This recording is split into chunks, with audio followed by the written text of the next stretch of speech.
V6 versus straight 6 engines, the pros and cons. 6-cylinder engines have featured in some heroic cars over the years, with the likes of the Toyota Supra and BMW M3 paving the way for the straight 6, and the Honda NSX and R35 GTR cementing the V6 into everyone's automotive psyche. Sadly though, the glory days of the straight 6 seem to be numbered, as V6 turbos are commonly used in many of the world's greatest sports and supercars. So, what are the advantages and shortcomings of each setup, and why does the V6 now dominate? Straight 6 advantages. Like any inline engine, straight 6 engines are fairly simple because there's no need for cylinder offset, separate heads or valve trains like in a V configuration, and instead of using double the amount of smaller camshafts, a double overhead cam inline 6 can simply use two longer camshafts to open and close its valves. Access to an inline 6's spark plugs, leads and ancillaries for general maintenance is also pretty easy, making this engine an amateur mechanic's friend. The biggest advantage of the straight 6, however, is its balance. Due to the normal firing order of a straight 6, the pistons move in tandem with their mirror image on the other side of the engine block, meaning that the reciprocating forces balance each other out. This makes for a smooth revving engine, for which units like the S50 and RB26 have become synonymous for. Straight 6 disadvantages. Unfortunately for its fans, there are a few big disadvantages that mean the straight 6 is all but dead in today's automotive landscape.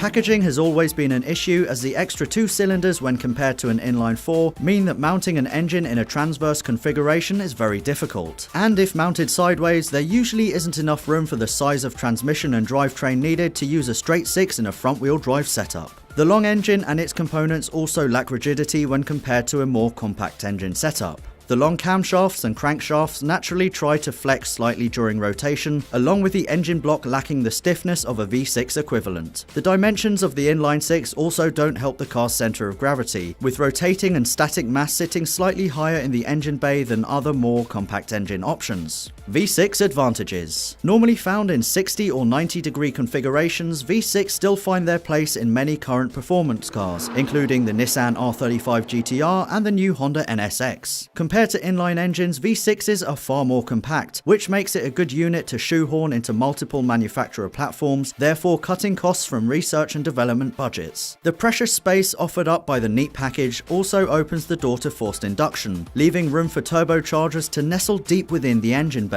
Front-wheel drive vehicles can also use a V6 engine more easily, including cars such as the Mazda MX-6, which squeezed in a 2.5-litre V6 in its second generation. So the V6 allowed car companies to easily produce a performance variant of their usual boring 4-cylinder cars without having to drastically change chassis dimensions or engine bay organization.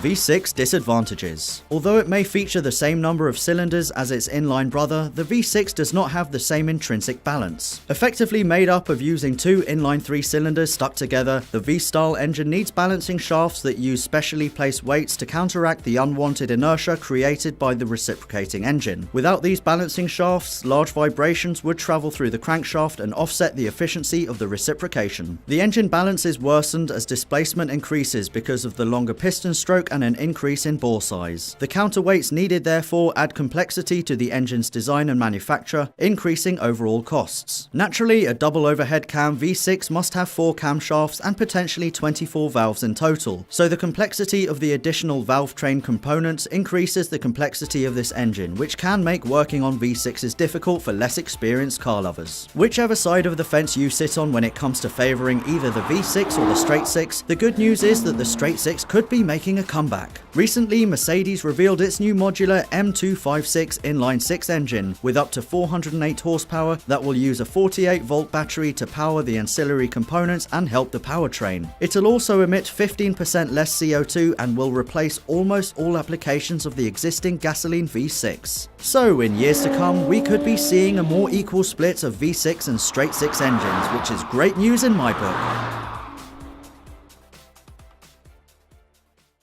People often confuse drifting with power sliding, and there is quite a big difference. So today, we've got the BMW M2, and we're going to teach you the differences and how to initiate them.